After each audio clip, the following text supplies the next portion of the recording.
Bom dia a todos. Vamos começar mais um webinar do Terra Empresas em parceria aqui com a Trevisan. Hoje o tema é um tema bastante importante, que é de imposto de renda, que é um tema que não só é importante para o pequeno empresário, para o MEI, para o empreendedor, mas também para todo mundo, né? E a nossa convidada de hoje é a Elizabeth Martos, aqui, como eu disse, que é da Escola de Negócios da Trevisan, que é uma parceira nossa do Terra e do Terra Empresas, para falar bastante sobre o tema. Obrigado pela participação, Elizabeth, pela presença. E mais um webinar, esse eu acho que é o segundo que a gente faz junto, sobre o tema de imposto de renda. Então, primeiro, queria te agradecer por aceitar novamente o convite. Bom, em primeiro lugar, né, eu gostaria de agradecer imensamente o convite do Terra. Essa parceria eu acho que tem rendido muitos bons frutos e difundir informação é realmente importante e relevante. Em relação à Trevisan, eu sou coordenadora do MBA de Gestão Tributária.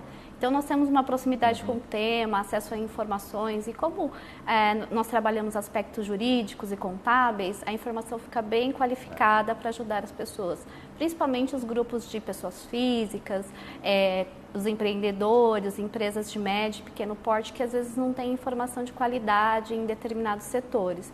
E aí a gente consegue, com esses esclarecimentos, ajudar um pouco. Então vamos lá, a gente vai falar bastante no final, durante o webinar, aliás, vocês vão mandando as perguntas e a gente vai deixá-las mais para o final do webinar, quando a gente terminar de explorar alguns temas que a gente for conversando, e a gente vai tentar responder o máximo de perguntas que chegarem, tá? Primeiro o tema é de imposto de renda, nada melhor do que de vocês que fazem essa parte toda tributária aqui da Trevisan, que estão atualizados para dar uma visão geral para as pessoas. Tem muita gente que fala, poxa, o imposto de renda, por que existe? É ruim, é bom? Todo mundo acha ruim, né? Mas eu acho que tem que desmistificar isso. Eu acho que a gente poderia já dizer até, de uma maneira geral, o que é o imposto de renda, né? Por que a gente declara imposto de renda, né? Qual que é a importância disso para o nosso dia a dia, né? Eu gostaria de fazer uma introdução inicial a respeito do imposto de renda. Então, é importante lembrar que o imposto de renda, ele tributa a renda e o acréscimo patrimonial de pessoas físicas e pessoas jurídicas. E por que eu tenho que declarar? Porque eu me enquadro em determinadas situações de obrigatoriedade. Isso é determinado pela legislação aqui no Brasil, né? A legislação tributária brasileira. Então, assim, em determinadas situações, se eu oferir uns rendimentos acima de determinados limites, eu preciso declarar os meus rendimentos como pessoa física. Se eu sou uma pessoa jurídica e pratiquei atividades econômicas, também preciso fazer as declarações de imposto de renda à pessoa jurídica.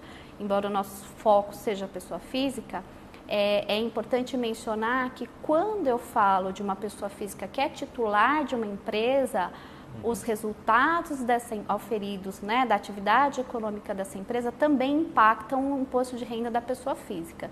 E por que eu preciso declarar o imposto de renda? Eu já fiz aquela primeira colocação, porque a legislação determina em determinadas situações. Primeiro, em função dos rendimentos auferidos como pessoa física acima do limite de isenção. Então, a tabela de isenção ela está um pouco defasada. Então, mais ou menos lá, quem ganha R$ 1.900 por mês está isento de fazer as declarações. Mas necessariamente, ainda que eu seja isento, se eu sou titular de uma pessoa jurídica, eu tenho uma empresa, seja ela MEI, uma empresa que está tributada pelo Simples Nacional, lucro real, lucro presumido, se eu sou titular, sócio dessa empresa, eu tenho que fazer a declaração do imposto de renda. Como pessoa física também, outro critério, são vários critérios. Se eu sou proprietária de um imóvel, ainda que eu não tenha rendimentos que me leve acima da faixa de isenção, acima de R$ 28.559,70 no exercício, se eu tenho um imóvel acima de R$ 300 mil, eu tenho que fazer a declaração, ainda que eu não tenha imposto a pagar. Então, são conjugações de diversos fatores. E do ponto de vista informativo, a União, né, representada pela a Receita Federal, que faz a administração e a arrecadação dos tributos federais, e o imposto de renda é um tributo federal, ela precisa colher todas as informações a respeito das práticas de atividades econômicas, relações negociais e também essas operações precisam ser lastreadas. Então, isso é relevante. Então, eu declaro porque eu sou obrigado, Às vezes, ainda que eu não tenha que pagar, eu sou obrigada a declarar, porque vai sendo feito um perfil patrimonial do contribuinte para justificar, muitas vezes, a origem dos recursos. Então, esse também é um fator. E se eu tenho renda, nada é melhor do que declarar para justificar, lastrear o meu acréscimo patrimonial, porque senão eu fico com alguns problemas.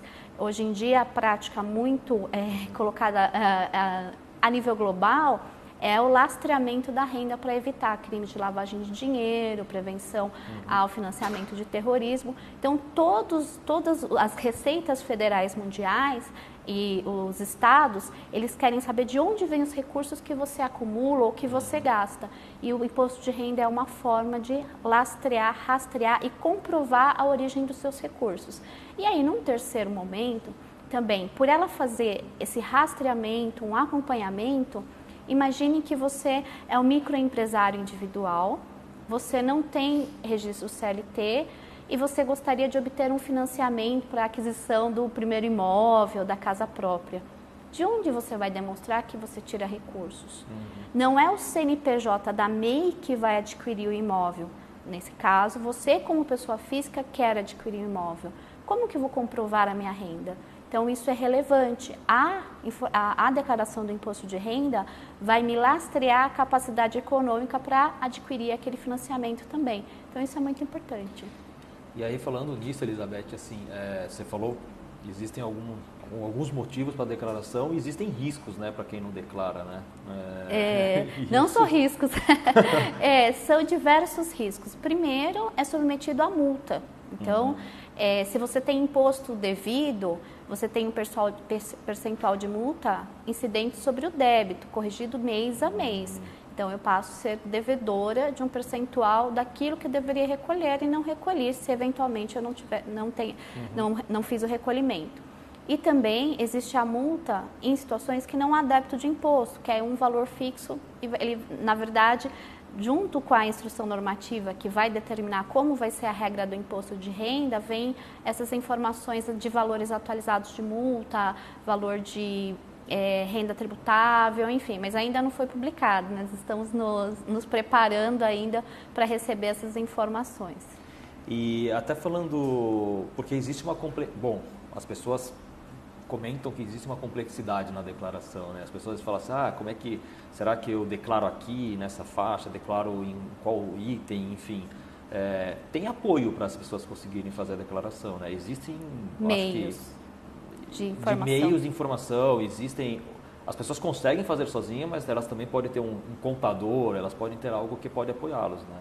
Sim, o que é importante, eu gosto sempre de frisar aos meus alunos que a gente não pode pressupor que as pessoas sabem tudo.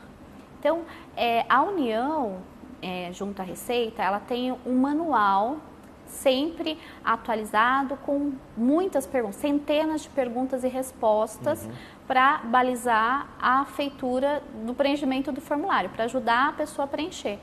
Muitas vezes, em casos simples, né, numa declaração mais simples, você consegue fazer sozinho. Em determinada situação, vai adquirindo um nível de complexidade que é importante procurar uma ajuda profissional, sim, de um contador. E o contador, ele tem que entender, na verdade também, muitas vezes, entender recursos para fazer essa declaração que não são só contábeis, às vezes são jurídicos, aí ele precisa recorrer a um advogado. Então, dependendo de grau de complexidade da sua declaração, é importante ir subindo os níveis de apoio. Então, primeiro as perguntas da Receita, tem no próprio programa de preenchimento, tem os helps, você consegue fazer algumas perguntas ali mesmo e elas são respondidas, é um pouco autoexplicativo. Mas em situações mais complexas, é importante sim o auxílio de um contador preparado e de um advogado preparado também. Tá, legal, Elizabeth. E até falando disso, a gente até falou por que temos que fazer a declaração, né? Mas quem deve integrar a declaração? Quem é obrigado a fazer essa entrega? Assim, de maneira geral, quais são as regras para isso? Então, são várias as regras. Como eu falei no início, tem uma conjugação de regras. Então, quem teve rendimento anual acima de, né, não foi atualizada a tabela ainda, não foi editado, mas a referência do ano passado era R$ 28.559,70. Eu sempre falo centavos porque em contábeis os centavos contam e é importante falar. Então, assim, acima desse valor percebido anualmente no exercício financeiro, é importante também, eu estou isento, né? Então eu não tive esse rendimento, mas eu sou titular de uma pessoa jurídica, ou seja, eu constituí uma empresa e uma MEI, uma empresa que está no Simples Nacional, não importa, eu tenho um CNPJ ligado a um CPF, eu preciso declarar. E você declara individualmente, nesse caso? São duas declarações separadas. São distintas. A sua declaração de imposto de renda se refere às movimentações do seu CPF. Tá. A declaração de imposto de renda de uma pessoa jurídica se refere às atividades financeiras econômicas daquele CNPJ, daquela pessoa jurídica. Mas, necessariamente, há impacto da declaração da pessoa jurídica que pode vir para a declaração da pessoa física. Pode ser os ganhos, eventualmente. Os lucros, dividendos, dependendo do tipo da sociedade. Então, é importante entender que MEI também impacta. Então, é importante entender como funcionam esses impactos. Aí, uma outra situação, passei a ser residente no Brasil até 31 de dezembro de 2019. Vou ter que fazer declaração do imposto de renda, ainda que eu não tenha nenhum rendimento tributável. Se eu sou uma pessoa que sou titular de uma pessoa jurídica ou, de certa forma, por alguma outra razão, recebi mais de R$40 mil de rendimentos não tributáveis, ou seja, não incide imposto de renda, eu também tenho que declarar. Então, se eu sou proprietário, né, pratico atividade rural acima de um limite anual de aproximadamente R$150 mil, também tenho que declarar. Então, são diversas conjunções, não só a renda, mas também perfil patrimonial. Tem um bem até R$300 mil e assim sucessivamente. Tem algum limite de idade, de início, de fim, ou é mais renda nesse caso? Teve renda, olha, você tem que declarar. Você fez uma pergunta muito interessante. Eu gosto de dar um exemplo para os meus alunos. Eu falo assim, uma criança de 1 ano paga imposto de renda? Eu pergunto para eles, eles ficam assim assustados. Aí eu falo assim, bom, ela não vai no banco pagar o DARF, mas se ela, no caso, for proprietária de um imóvel acima de R$300 mil, ela pagará. Ela vai ter que Alguém declarar. pagará. Ela vai ter que declarar, fazer o imposto de renda e, eventualmente, se ela tiver um rendimento de aluguel, ela vai fazer o pagamento do imposto de renda e acima do limite de isenção. Mas ela vai ser tutelada, curatelada, vão ser os pais. E por que ela teria um imóvel, né? Eles me perguntam, às vezes, infelizmente, pode ter recebido de herança, ou ela pode ter ganhado dos pais. Então, isso é importante. Por isso que agora, ao nascer uma criança, também já nasce uma certidão de nascimento junto com o CPF. E é obrigatória a inclusão do CPF dos dependentes, não importa a idade, justamente para fazer esse mapeamento por pessoa física. E até nessa questão, então, hoje basicamente a regra é quem tem renda, independente da idade, vai ter que declarar. Exatamente, vai ter que declarar. Claro que tem as regras que você falou de valor mínimo, né?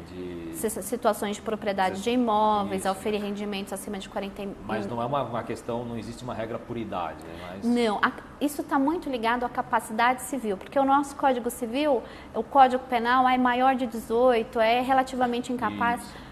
A capacidade civil não interfere na capacidade econômica para pagar imposto de renda. Por quê?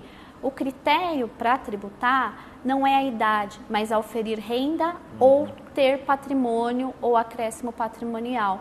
Para patrimônio sendo obrigatório a declarar, e se essa criança eventualmente tem esse imóvel e faz a venda, vai oferir outro tipo de imposto de renda, que é o ganho de capital, que é a tributação sobre a diferença entre o valor de aquisição e o valor de venda de imóvel. É bem interessante esse exemplo. E até falando de como quem deve declarar, de venda, de valor de patrimônio. Que tipo de documento é importante? Que tipo de documento para as pessoas até entenderem e podem já guardar, né? Porque tem que guardar ao longo do ano, né? Que muitas vezes as pessoas até esquecem de guardar os documentos, né? Mas quais são os principais, ou que dica importante a gente pode dar de documentos para as pessoas irem guardando no momento da declaração? É importante ser organizada e guardar assim. Imagine que as despesas dedutíveis, como despesas médicas, despesas de educação, aquelas que são permitidas as deduções, eventualmente, se você é uma pessoa física, fez a prestação do serviço autônomo ou você é empregado, você tem que receber da empresa para a qual você prestou o serviço como pessoa física um informe de rendimentos, quando você foi remunerado pela essa prestação de serviço. Isso tem data para acontecer, inclusive. Normalmente, até o final de fevereiro, as empresas para as quais as pessoas físicas prestaram serviço assalariado ou na forma de autônomo, elas estão obrigadas, sob pena de multas, a enviar esse informe. E com base nesse informe, a pessoa física vai fazer a inserção desses dados dentro da sua declaração do imposto de renda. Então, esses informes, os recibos, os informes de rendimentos de aplicações financeiras, e aí se você faz investimentos, se você tem propriedade de imóvel, você precisa ter a guarda dos documentos de propriedade ou de transações de compra e venda, contratos, tudo precisa ser gerenciado. Para cada situação tem um tipo de documento e nós elaboramos uma cartilha especialmente para cumprir essa função de ajudar as pessoas a identificar quais são os documentos necessários para cada operação de tributação. E vai ficar disponível para vocês. A gente vai deixar, a Isabela está comentando que a gente tem um material que a gente vai deixar disponível no blog, e para quem se inscreveu e deixou o e-mail, a gente vai enviar por e-mail também, que facilita, que tem todas essas dicas, regras, enfim, tem toda a informação do que a gente está conversando aqui, né? Você falou de muito documento de empresa, mas tem até documento pessoal, né? Médicos, escolas... Isso, os recibos gerais, sim. Os recibos gerais, assim, que ajudam a bater de alguma maneira lá no imposto de renda, né? Sim. Um cuidado que é bem relevante e importante, que muitas vezes atrapalham as pessoas físicas. Primeiro, o recibo não está em nome dela, no CPF dela, está no CPF do cônjuge, ou quando está no CPF de um dependente que ela declara como dependente, é tranquilo, mas quando está no CPF de uma pessoa, né, um cônjuge que faz a declaração em separado, você começa a ter problemas. E é muito provável que se você deduzir essa despesa com o CPF do seu cônjuge, você vai cair na malha fina. Então, é importante separar bem isso e ficar atento a essa, a gente chama de compliance. Compliance, assim, as minhas despesas, os boletos e as notas fiscais, os recibos no meu CPF. Ou, se for do seu dependente, no CPF seu, como, né, digamos, o responsável por aquele dependente, ou no CPF do próprio dependente. Tá, legal. E até pra gente, né, a gente falou bastante de declaração de imposto de renda, da pessoa ser organizada em relação ao que ela vai declarar na pessoa física e o que ela vai declarar eventualmente se ela tem uma empresa. A gente até vai explorar esse tema, que a gente vai fazer um webinar exclusivo para pessoa jurídica, mas acho que até para a gente tirar algumas dúvidas aqui para o pessoal do Terra Empresas, né? Quais as principais diferenças para declarar o MEI e da pequena empresa? Existem diferenças, né? Até porque existe algum estímulo, algum incentivo em relação a essas diferenças de MEI e pequena empresa, né? MEI e pequena empresa seria pessoa física e o MEI. Isso. Então, a primeira diferença é que a declaração do imposto de renda da pessoa física é um documento diferente e cuida das atividades econômicas praticadas pelaquela pessoa física. A declaração que é necessária encaminhar como MEI, que é o microempreendedor individual, tem outro nome, tem outros campos, tem outras funções, para aferir as atividades econômicas praticadas como MEI e os resultados dessa atividade econômica. Acontece que tem uma pegadinha nessa questão do MEI. Por quê? Normalmente, quando você é titular de empresa e você tem essa operação como Simples Nacional, lucro real, lucro presumido, o resultado positivo da sua atividade econômica, né, você começa a ter lucro, Você pode distribuir esse lucro, vai para o CPF da pessoa física, do sócio, do titular, como lucro. E lucro eu não declaro como rendimento tributário na pessoa física, ele é isento. Então, não se tributa lucro, porque ele já foi tributado na pessoa jurídica. MEI é diferente. MEI, se eu ultrapasso o limite global de isenção, que é 28.559,70, conforme a referência passada da Receita Federal, do exercício passado, necessariamente, se eu exceder esse valor, eu tenho que recorrer a uma apuração de um valor a adicionar nos rendimentos tributáveis como pessoa física. Então, eu acabo transportando determinado valor do MEI, que já foi tributado como MEI lá, porque eu pago aquela guia mensal, já está teoricamente incluído todos os impostos e todos os tributos, mas necessariamente esse cálculo me dá um valor adicional para incluir como rendimento tributável na declaração de pessoa física. Então, isso é quem extrapola, felizmente espero que sejam muitas pessoas, talvez tenham que se atentar se elas não está ficando mais caro ter uma MEI do que uma microempresa. Porque tem uma questão dessa declaração, né? Isso, tem esse impacto de quem ganha melhor que 28 mil, 30 mil por ano, ela vai ter que fazer um cálculo de acordo com a sua atividade, tem determinados percentuais, multiplicar por uma base e ter um valor, excluídas as despesas, para adicionar no imposto de renda pessoa física. Até tem uma pergunta em cima disso, já é uma pergunta que veio de quem está nos assistindo, que é da Vitória Cortez. A gente até comentou sobre isso, mas de maneira geral, né? Ela fala, é possível declarar imposto de renda para MEI sozinha? Eu acho que ela está querendo dizer, ela consegue declarar sozinha ou ela precisa ter algum contador para isso, já que ela tem um MEI? Olha, sim. Na verdade, você vai fazer, não é uma declaração de imposto de renda. A MEI tem uma obrigação acessória e específica para declarar as suas operações. E no preenchimento dessa obrigação acessória, você faz um informe anual e você necessariamente, todo mês, recolhe um valor fixo por intermédio de um DARF. Então, na verdade, só vai se informar anualmente o volume das suas operações, porque o valor mensal de tributo já foi recolhido. Mas isso é relevante por quê? Quando ela enviar as informações da MEI, a Receita Federal vai fazer o cruzamento desse resultado da operação dela de MEI, ainda que não seja tributado no CNPJ da MEI, se ela está informando de acordo com o método de cálculo adequado no CPF dela e tributando pelo imposto de renda à pessoa física. Então, isso impacta. Ela tem que fazer as duas declarações, mas na MEI não chama declaração do imposto de renda, é uma outra obrigação acessória que tem que ser feita. Foi uma pergunta que veio e até tem outra pergunta que tem a ver com o que nós estamos falando do MEI, né? A gente vai fazer esse webinar, mas as pessoas acabam ficando realmente curiosas, né? Que é a Márcia Balmante Câmara Souza, que ela fala, pelo que eu entendi, todos os portadores de CNPJ, não importa o valor do prolabore ou do lucro, deve fazer a declaração de imposto de renda, pessoa física, declaração de imposto de renda, pessoa física. Eu acho que ela está querendo dizer que entendeu todo mundo certo. Exatamente. Isso mesmo, precisa fazer a declaração. Precisa, independente, porque ela vai ter o CNPJ dela e vai ter o CPF dela. Isso, que nem só você o falou. fato de ser titular de empresa já te obriga a prestar as informações como pessoa física. Entendi. Eu vou até passar para algumas perguntas que vieram.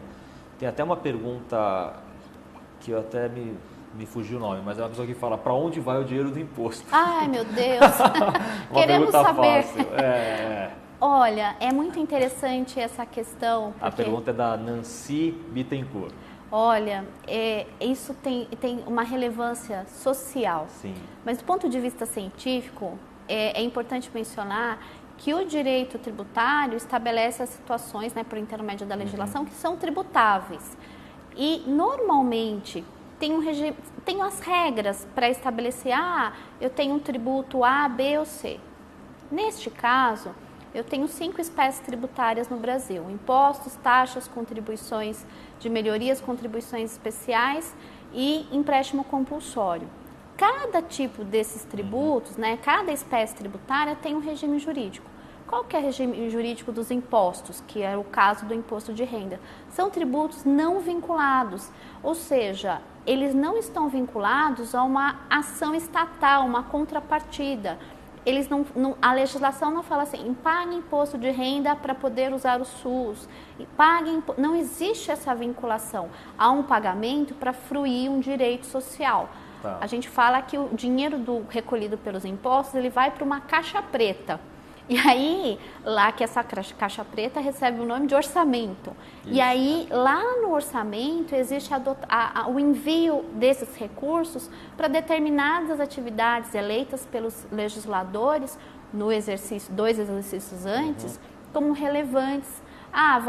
Tantos por cento vai para a saúde, um percentual vai para a educação, outro percentual vai para outra finalidade. Então, é lá no orçamento, que não é uma preocupação de direito tributário, é um ramo maior, que é o direito financeiro, que gere a atividade financeira do Estado, que é arrecadar, gerir e gastar os tributos que a gente paga como pessoa física ou pessoa jurídica. É muito importante nós cobrarmos os resultados sociais do esforço coletivo de pagar tributos.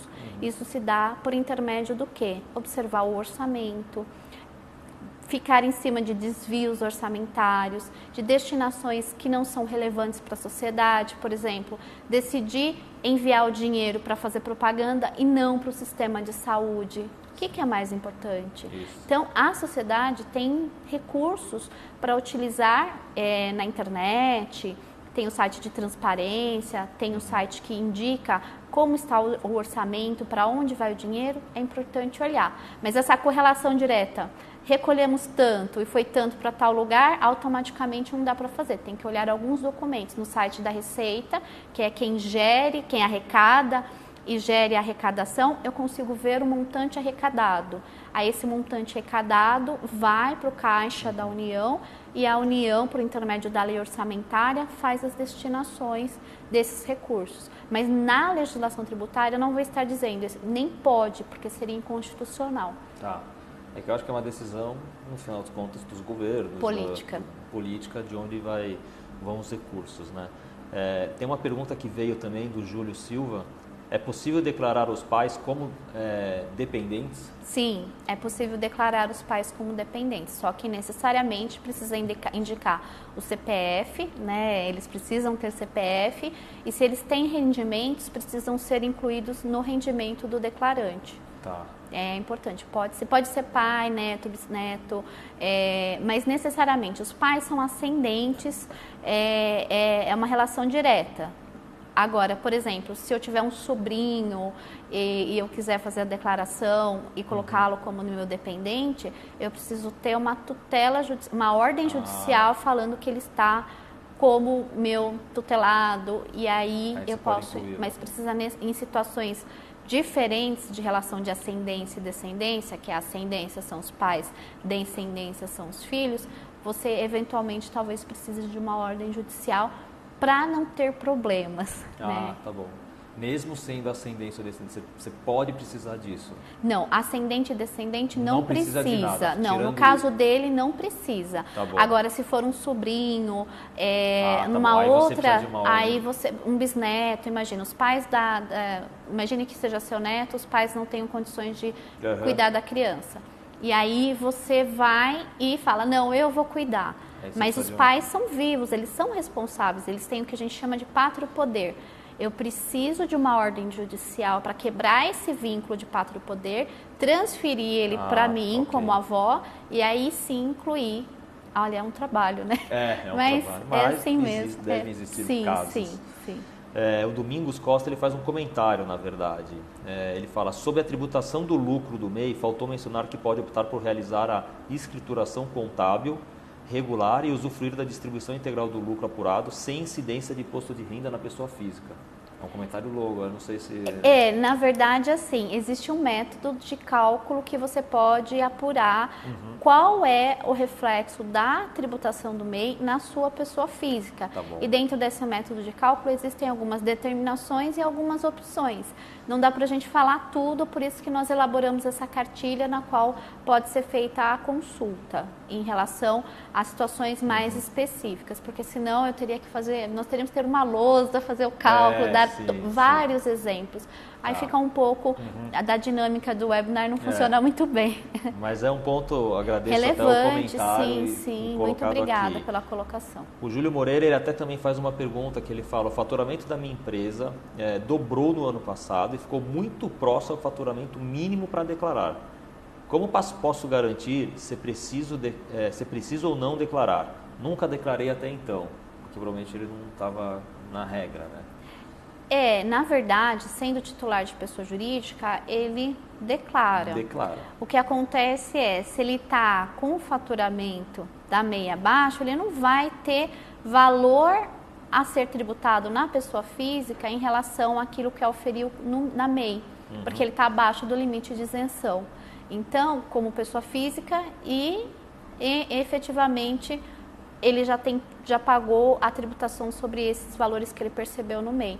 Então, se ele está nesse limite, é importante, eu espero que ele triplique esse faturamento. E aí também. Ele já vai chegar num limite que ele passe. Duas questões. Se eu estou perto do limite da isenção dos meus resultados como MEI, eu preciso avaliar se eu devo continuar como MEI. Porque o reflexo na pessoa física pode significar uma tributação maior do que se eu for do Simples Nacional.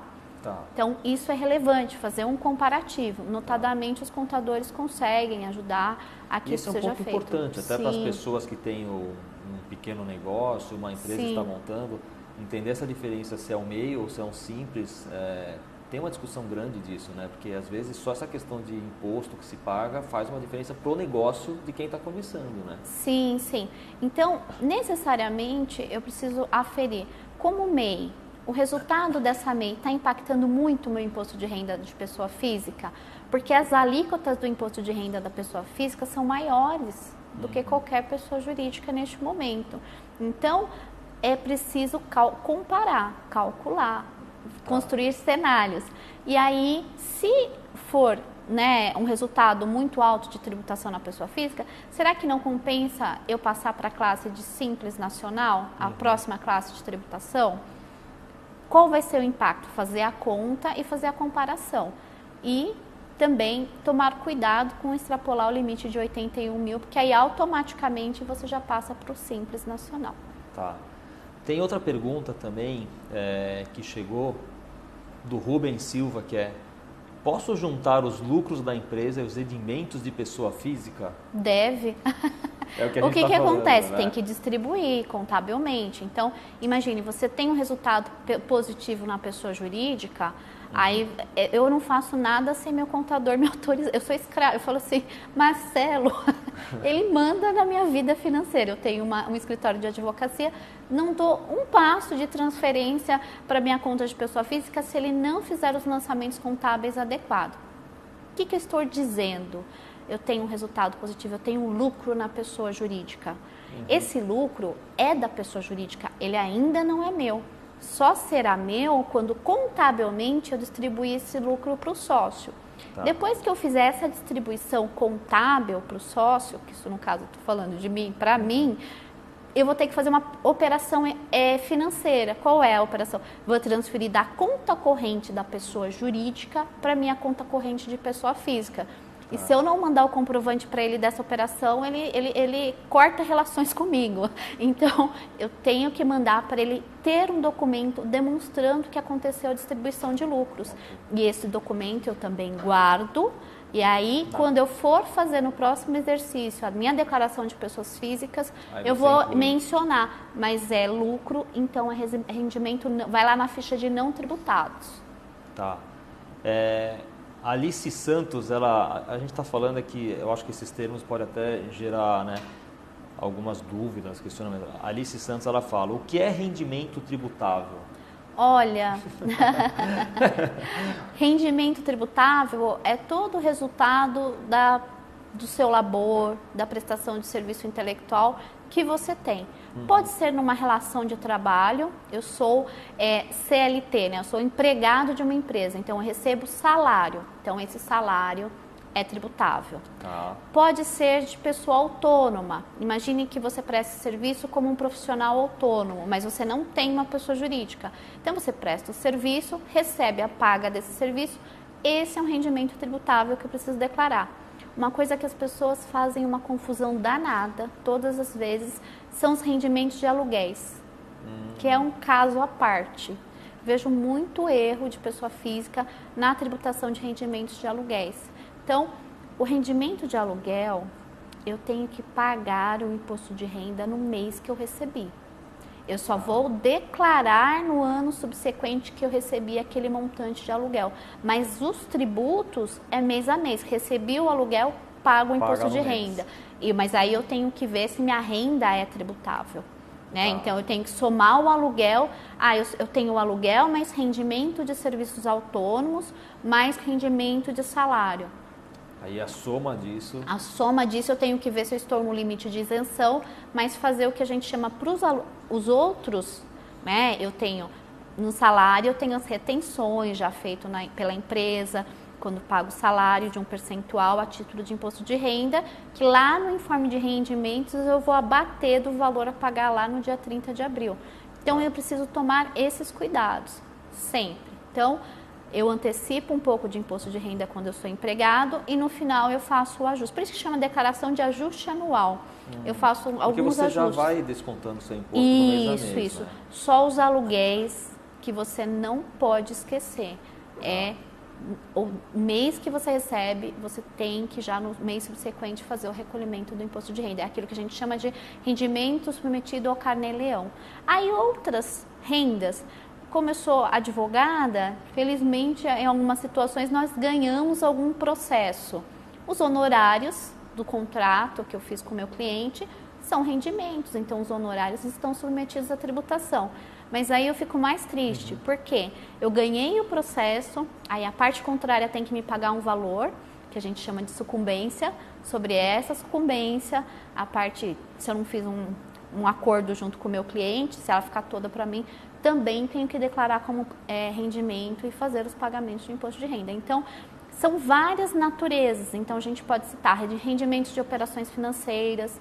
Uma coisa que as pessoas confundem bastante, e a geração mais, eu falo mais nova, eu fico me sentindo velha, né? Mas já me falaram até em conflito de gerações, alguns amigos de um curso que eu estou fazendo ligado à área de tecnologia. Eles falam assim, nós não queremos comprar imóveis, nós investimos em fundos de investimento, que é bem interessante isso também. Nesses fundos de investimento, você tem isenção de imposto de renda sobre aquilo que é distribuído, porque é dividendo. Dividendo não é tributável. Aí eu pego aquele resultado, não tenho que tributar. Mas necessariamente a cota do fundo, se valorizar, eu tenho a tributação do patrimônio, é renda e patrimônio. Aí se a cota eu comprei por 10, no momento que eu for vender ela vale 15, eu tenho uma diferença, você valorizou vai essa diferença. 20% sobre os 5, que é a diferença, que a gente chama do imposto de renda ganho de capital, que é acréscimo patrimonial. Tá. Tem uma pergunta do Márcio Petris, que ele fala, bom dia, a tabela do imposto de renda pessoa física será reajustada esse ano? Porque o valor atual é uma vergonha, tá bravo. Olha, é uma tristeza, né, de 2016, né, R$1.900. É assim, é uma decisão política rever essa tabela. E mais do que uma questão política, era uma questão moral. Porque é indigno, dentro da realidade que nós vivemos, achar que as pessoas que ganhem R$2.000 conseguem pagar todas as contas.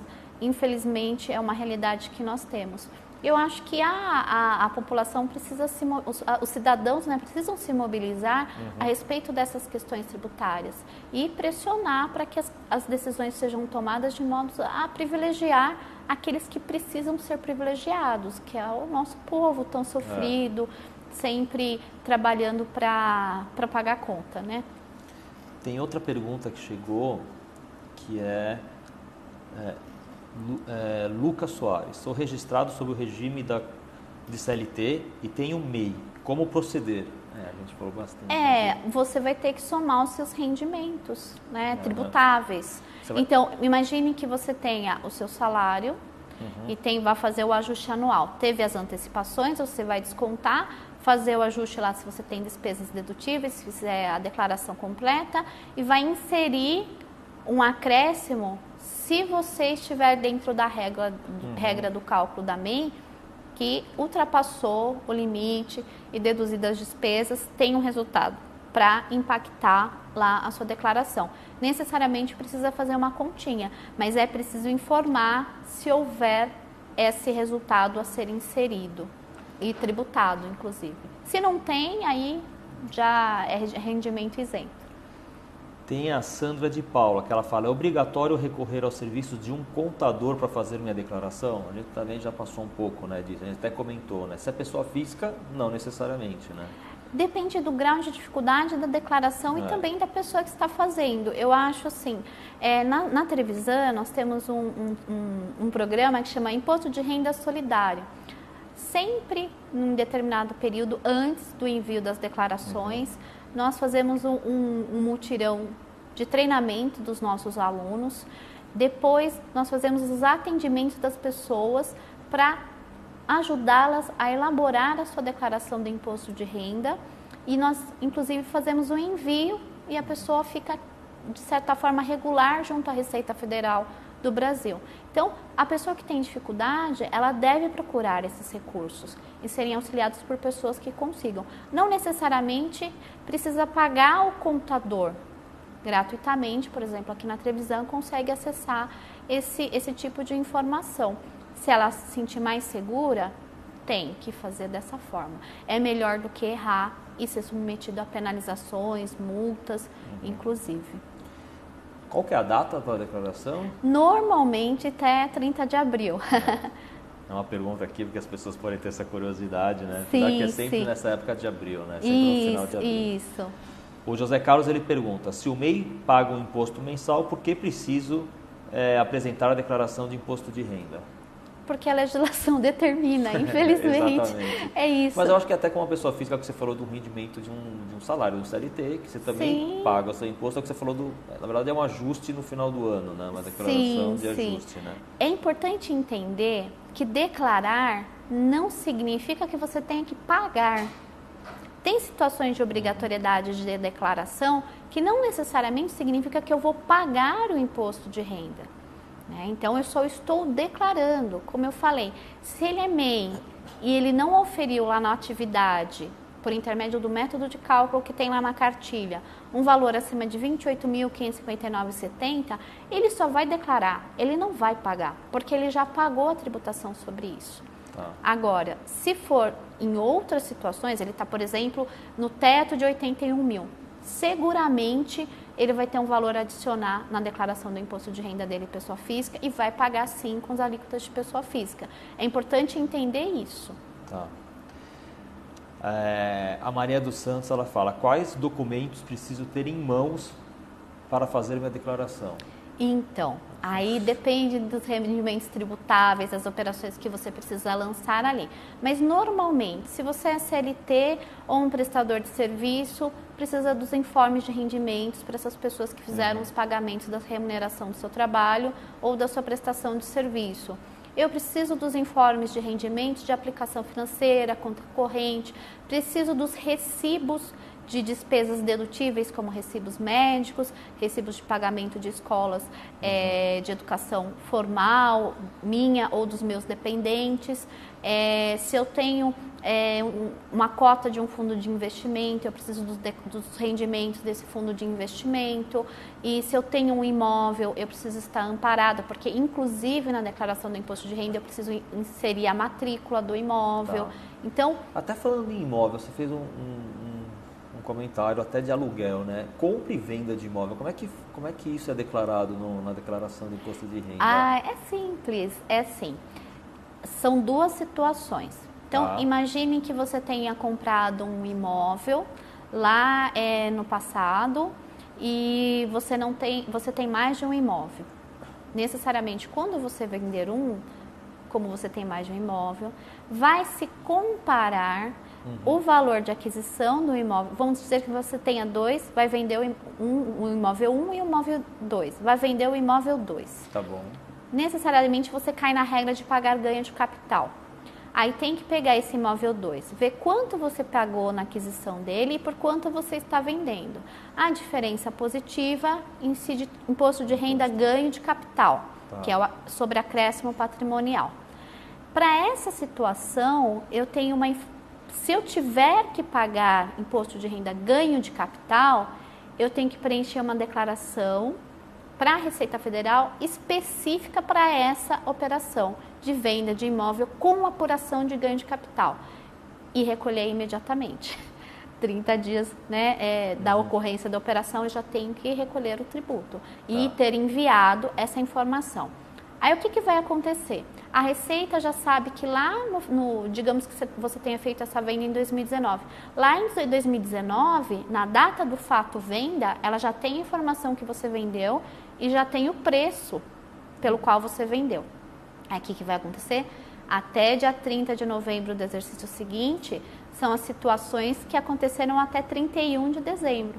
Lá em 31 de dezembro, você vai declarar, na declaração do exercício subsequente, o quê?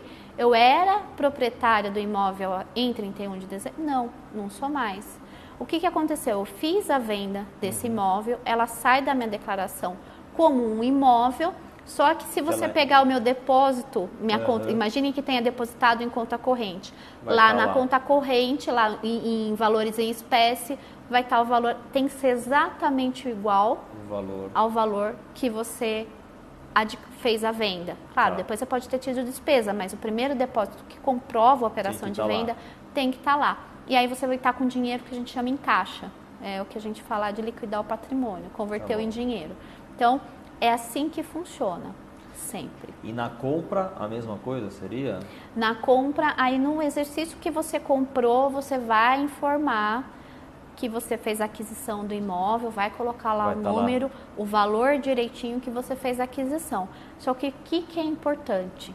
E aí que é a questão do perfil patrimonial. Com qual dinheiro você comprou esse imóvel? Tá bom. Ele tem que estar lastreado nas suas declarações anteriores. Ou eu tinha um outro imóvel, vendi e fiz a compra. Ou eu ganhei muito bem salário, eu ganhei muito bem prestação de serviço, ou caso sucumbência. Eu tenho que demonstrar que eu tenho caixa para fazer essa compra. Ah, mas foi financiado, não foi. Aí você tem que declarar financiamento também, se declara ônus e dívidas também. Mas tudo para casar as informações daquilo que você adquire como patrimônio e aquilo que você ofere como renda, para justamente identificar de onde vem o seu dinheiro e para onde vai, para evitar aqueles crimes de lavagem de dinheiro, atividades ilícitas, e você ter um perfil patrimonial, patrimônio que não corresponde àquilo que você ofere. O Fernando Melo, ele pergunta, no caso de uma rescisão trabalhista, devo declarar os valores no... Tem que fazer as declarações, tem que informar, é dinheiro em caixa, tem rendas, claro, tem as naturezas das rendas que você recebe numa indenização trabalhista que não são tributáveis. Tá. E aí também, se for um caso judicializado, ou seja, se você tem um processo na Justiça do Trabalho ou qualquer processo, e esse processo gera algum valor a ser pago para você, as rendas, o que é pago ali tem que ser discriminado. Ah, isso aqui é referente a uma indenização, é isento de imposto de renda. Ah, mas se for uma relação de trabalho, tem um valor que corresponde ao que seria um salário. Aí é tributado, mas tem um método específico de cálculo para fazer essas operações quando é judicializado. É que uma rescisão é considerada uma renda que entrou, né? A rescisão é importante. Professor tem essas coisas, a gente gosta de explicar tudo detalhadamente. Mas quando você tem uma rescisão trabalhista, você recebe um percentual, por exemplo, a título de salário. a título de férias. Embora para você tudo seja dinheiro, felizmente, cada uma desses valores tem o que a gente chama de natureza jurídica. Tá. E cada rendimento, às vezes, pode ser isento de tributação ou pode ser tributado de uma forma diferenciada. Então, é importante que você consiga identificar isso e declarar corretamente no seu imposto de renda. Tem uma pergunta do Henrique Mendes que fala: o que acontece se não entregar a declaração dentro do prazo estabelecido? Olha, como eu falei num primeiro momento, primeiro, se tem tributo devido, vai ser estabelecida uma multa, um percentual sobre esse tributo devido, se você não tiver recolhido. Mas sem apurar e enviar a declaração, como é que você sabia quanto pagar? Então, não é muito lógico isso. Então, normalmente, se você não declarou, você não apurou e você não pagou. Então, tem o débito, se tiver tributo devido, tem o valor do tributo devido, do imposto de renda, mais uma multa que é um percentual sobre o valor devido que pune a não entrega. Mas aí, sobre o tributo não pago, ainda tem mais 2 multas. Então, fica caro. Então, não faça isso. Isso, é bom manter o prazo. E se você não tem tributo devido, se você está na faixa de isenção, você não é obrigado a declarar se você não for titular de empresa. Ou não for titular de imóvel. Quem não é obrigado a entregar, não vai entregar. Agora, se não tem tributo nenhum devido e você é obrigado a entregar por essas razões, eu tenho imóvel, tem uma multa que é um valor fixo que o ano passado era de acho que R$164. Tá. Bom, mas é bom declarar no prazo para quem precisa declarar. Não percam o prazo, não façam isso. Se tiverem dúvida, como eu falei, procurem as ajudas. Tem um sistema de atendimento na própria Receita Federal do Brasil, mas pode ficar congestionado. Tem o manual da Receita. Vai ter o nosso manual no blog. Tem o nosso manual no blog. Temos o Imposto de Renda Solidário na Trevisan, que não tem custo nenhum, basta se inscrever e vir, que nós fazemos com o maior carinho e inclusive enviamos a declaração, mas precisa trazer todos os documentos. Sim. Tem uma pergunta do Fernando Melo, que fala, é mais uma pergunta dele: como devo declarar a poupança? Olha lá, a poupança você vai declarar lá como rendimentos não tributáveis, que poupança é isento do imposto de renda. Tá. E os rendimentos da poupança na ficha de rendimentos. Tá bom. Tem outras perguntas, mas a gente já vai vai encerrando. Essas outras perguntas que chegaram, a gente depois vai respondendo para as pessoas e vai ter um manual também lá no blog, enfim, a gente também vai mandar por e-mail. Por fim, Elisabeth, tem alguma última dica importante que você queira dar como professora? Você falou que você gosta de dar alguma dica importante para quem vai começar já a se preparar para começar a fazer essa declaração de imposto de renda? Já comecem a procurar os documentos. Veja se você se enquadra de uma situação complexa, que você tenha dúvidas. Já comece a utilizar os recursos que você tem para sanar essas dúvidas, ou pela internet, ou presencialmente em algum lugar confiável, ou com um contador. E precisa estar muito bem habilitado, porque a questão tributária ela não é simples, nem de pessoa física, nem de pessoa jurídica. Você tem que comparar os modelos de declaração do imposto de renda. Então, é o simplificado, é o completo, que eu vou ter direito aos abatimentos? Faz essas simulações para você ter a melhor performance tributária. Então, assim, o sistema é complexo. Eu até falo para os meus alunos, assim, não é tão simples entender. Mas, felizmente, hoje nós temos recursos tecnológicos que nos ajudam, inteligência artificial, enfim. Até a Trevisan traz a inteligência artificial para dentro do curso de gestão tributária e coloca como um meio de ajudar os alunos a julgar, a compreenderem essas questões e aplicar a nosso favor um recurso tecnológico para ajudar a chegar ao melhor resultado e a performance tributária. Bom, Elisabeth, eu queria te agradecer de novo, pela parceria da Trevisan, por mais um webinar que a gente tem feito. Então, obrigadão. Esse é um tema que eu acho que tem bastante interesse, das pessoas, seja a pessoa física, seja do MEI, dos empresários, enfim. E te agradecer mesmo aí pelo papo, pela conversa. Acho que deu para esclarecer, e pelo material que a gente vai incluir lá no blog do Terra Empresas. Eu que agradeço imensamente o convite, fiquei muito honrada e fico muito feliz de eventualmente ajudar qualquer pessoa com uma informação que eu tenha dado. Isso para mim sempre foi, como professora, como pessoa, uma satisfação. E quando vocês precisarem, podem contar comigo. Obrigado mesmo. A gente que ficou muito feliz, foi ótimo. E queria dizer para todo mundo que vai ter o material aqui que a Elizabeth comentou lá no blog, vão ter outros conteúdos, vão ter outros webinars lá no blog para quem quiser conhecer. E é isso, vamos encerrando o nosso webinar de hoje e vamos fazer outros ao longo dos próximos meses e aí vocês serão comunicados e até o próximo, gente.